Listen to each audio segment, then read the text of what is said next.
ప్రియమైన భక్తులారా, ప్రభువు మాటలను స్తుతించండి.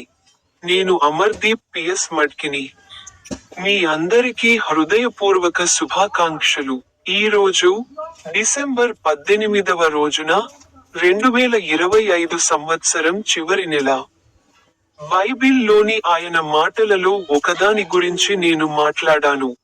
మొదటి పేతురు, అధ్యాయం 3, వచనం 12. ప్రభువు కళ్ళు నీతిమంతుల వైపు ఉన్నాయి. ఆయన చెవులు వారి ప్రార్థనల వైపు ఉన్నాయి. కానీ ప్రభువు ముఖం చెడు చేసేవారికి వ్యతిరేకంగా ఉంది. మీ అందరికీ హృదయపూర్వక శుభాకాంక్షలు.